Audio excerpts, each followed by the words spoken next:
एक देश का एक आदमी 14 लाख करोड़ रुपए 14 घंटे में बर्बाद कर देता है। और उस लाला से कितने पैसे लिए तुमने उस ट्रेन को बेचने के? उस ट्रेन की एवज में कुछ तो पैसा आना चाहिए था, आपने फ्री फंड में दे दी। ये G20 में तुम्हें झुग्गी झोंपड़ियों के सामने पर्दे लगाने की क्या जरूरत पड़ी भाई? तुम्हें वहाँ रिसेटलमेंट कॉलोनियों के सामने बंद करने की क्या जरूरत पड़ी? लेकिन जो निकम्मे नाकारे हैं, जो पार्टी के विरुद्ध काम कर रहे हैं, उनको जाना पड़ेगा और बहन जी को सफाई करनी पड़ेगी। देखिए, बहुजन समाज पार्टी इकलौती देश की एक ऐसी पार्टी है जिसका अपना कोई चुनावी घोषणा पत्र नहीं होता। वो किसी चुनाव में कोई चुनावी घोषणा पत्र नहीं करते। देखिए, संविधान जिस दिन लागू हुआ 26 जनवरी 1950, उसके तुरंत बाद ही अगले दिन से ही इस देश की जो सरकार थी, कांग्रेस सरकार, उसने षड्यंत्र कर दिया और इस देश के संविधान को बदलने की साजिश शुरू कर दी। 70 सालों 65 साल रूल करके करीब 65 साल कांग्रेस ने राज किया और उस कांग्रेस ने 100 से ज़्यादा अमेंडमेंट करे, गैर जरूरी अमेंडमेंट भारत के संविधान में। लेकिन सर, बदलने की बात तो बीजेपी कर रही है। नहीं, वो तो कांग्रेस बिना बोले करती थी ना। और उन्होंने 1992 में जो नई आर्थिक नीतियां लाए, निजीकरण, ग्लोबलाइजेशन, इन सब चीज़ों की जो नीतियां लेके आए, देश बेचने की नीतियां, ठेकेदारी की नीतियां, तभी इन्होंने बहुत भारी, सबसे बड़ा हमला ये भारत के संविधान पे था, जो कि भारत के संविधान के खिलाफ ये निजीकरण की नीतियां लाए, देश को बेचने की नीतियां लाए, विदेशी लालाओं को ये इन्होंने इंट्रोड्यूस किया और यहाँ के लोगों के खिलाफ जो SC STs थे, जिनके रिजर्वेशन थे, कॉन्स्टिट्यूशनल रिजर्वेशन थे, उनको जो ड्यूटी लगाई थी यहाँ की सरकारों को, SC STs को और पिछड़े लोगों को, पिछड़ी जातियों को सरकार की मुख्यधारा, देश की मुख्यधारा जोड़ने की, शैक्षणिक और आर्थिक रूप से मजबूत करके उसको भारी झटका लगा और वो बेचारे फिर ठेके पे आ गए, 2-2, 4-4 हज़ार, 5-5 हज़ार रुपये की नौकरी करने पे आ गए। वो भूमिहीन हो गए, जो थोड़ी बहुत पहले ही भूमिहीन थे, जो थोड़ी बहुत ज़मीनें मिली थी वो भी उनकी बिक गई, वो पूरी तरह भूमिहीन हो गए। और वो भारी निजीकरण की जो नीतियां इस देश में 1992 में आई, उन्हीं नीतियों से कांग्रेस सरकार ने भी देश को बेचा और बीजेपी भी उसी नीतियों से बेच रही है। कोई फर्क नहीं है। इसीलिए देश को तोड़ने की जो साजिश है, ये तमाम मनुवादी सरकारें करती आई हैं। मतलब आप कहना चाहते हैं कि बीजेपी और कांग्रेस दोनों देश के लिए हानिकारक है। तो 2024 में आप किसको देखते हैं? नहीं, मैं बहन कुमारी मायावती को देखता हूँ ना। हम तो बहन जी को प्रधानमंत्री बनाने की पूरी कवायद कर रहे हैं, लड़ाई लड़ रहे हैं। लेकिन बहन जी आएंगे तो 2024 में उनका मुद्दा क्या होगा? नहीं, मुद्दा संविधान को लागू करना, मजबूती देना, और जो गैर जरूरी अमेंडमेंट हुए उनको ठीक करके संविधान को अपनी शक्ति में लाना और उसको लागू करना। देखिए, बहुजन समाज पार्टी इकलौती देश की एक ऐसी पार्टी है जिसका अपना कोई चुनावी घोषणा पत्र नहीं होता। वो किसी चुनाव में कोई चुनावी घोषणा पत्र नहीं करते। उनका एक ही कहना है कि भारत के संविधान को हम जब सत्ता में आएंगे तो भारत के संविधान के अक्षरशः लागू करेंगे। जैसे बहन जी ने 4 बार मुख्यमंत्री रहते हुए उत्तर प्रदेश की, उन्होंने भारत के संविधान को लागू किया, हजारों एकड़ जमीनें भूमिहीनों को दी। उन्होंने लाखों लाख लोग, चाहे टीचर हों, सफाई कर्मचारी हों, पुलिस हों, तमाम महकमों में लोगों को परमानेंट भर्ती किया। उन बहन जी ने तमाम जो लॉ एंड ऑर्डर को बहन कुमारी मायावती ने जिस ताकत से लागू किया संविधान के अनुसार, वो अपने आप में एक एग्जाम्पल है। और ये इस बात को और मजबूती देता है, हमारी इस बात को, कि बहन जी और बहुजन समाज पार्टी का एक ही मंत्र है कि जब हम सत्ता में आएंगे तो संविधान को लागू करेंगे। मतलब कि अगर आप सत्ता में आए, यानी बहुजन समाज पार्टी अगर सत्ता में आई, तो जिससे देश का विकास हुआ है, LPG, लिबरलाइजेशन, ग्लोबलाइजेशन, और तो उससे कहाँ विकास हुआ है? उससे कहाँ विकास हुआ सर?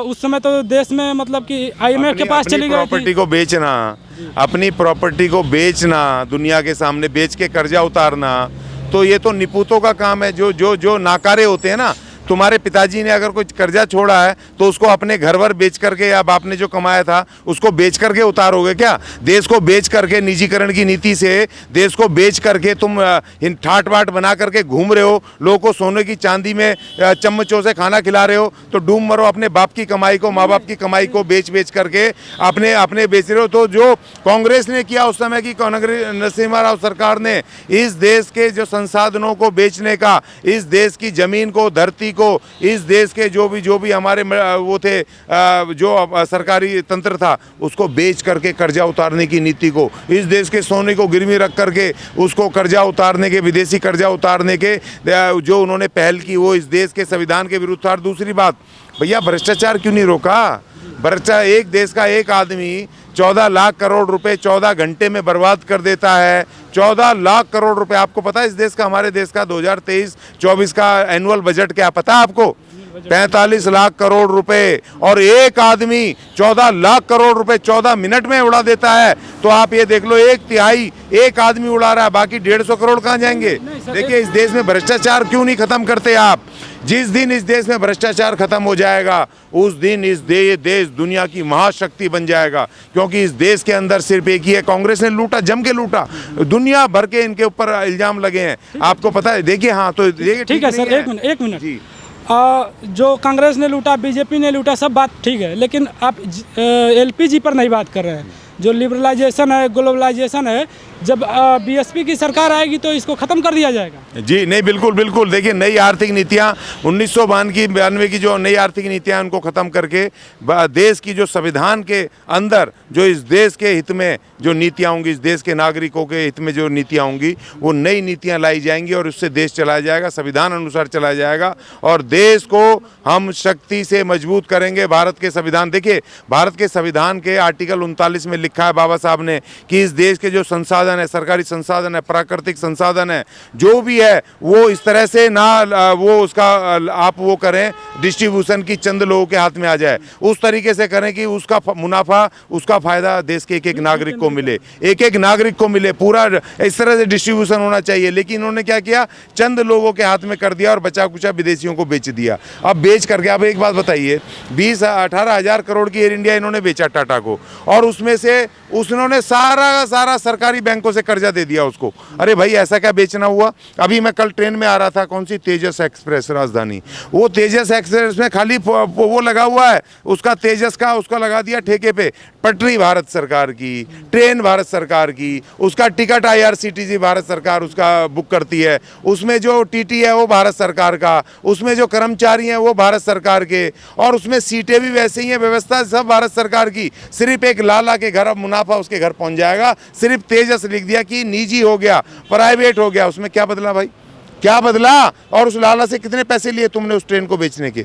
उस ट्रेन की एवज में कुछ तो पैसा आना चाहिए था, आपने फ्री फंड में दे दी, सिर्फ पोस्टर पर तेजस का लगा दिया। भारत सरकार में वो खजाना मुनाफा आ रहा, तकलीफ हो रही थी, क्योंकि इस देश का 22.5% हिस्सा बजट का इस देश के SC STs को जाता है, इस देश का 49% हिस्सा इस देश के पिछड़ी जातियों को जाता है, OBC समाज को जाता है, और इस देश का बचा कुचा जो हिस्सा है इस देश के गरीब मजदूर और जो दूसरे लोग हैं, नागरिक हैं, कमज़ोर नागरिक हैं, उनके वेलफेयर पे, उनके हेल्थ केयर पे, उनके सड़कें बनने पे, उनके एजुकेशन पे खर्चा होता है। तो इसलिए तकलीफ हो रही थी ना, लाला को दे दो।